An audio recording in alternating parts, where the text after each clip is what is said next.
कश्मीर किसका है? कश्मीर कश्मीरियों का।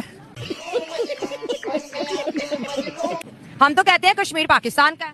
नहीं, कश्मीर पाकिस्तान का किधर से हो गया? किधर से हो गया? इंडिया का कश्मीर है, इंडिया की फौज उधर है या पाकिस्तान की फौज उधर है?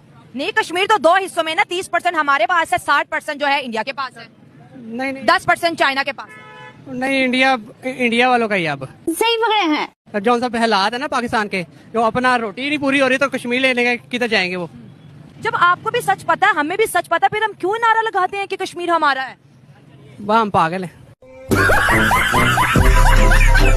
हम पागल हो गए हैं। हम पागल हो तो 77 सालों से भी पागल ही थे।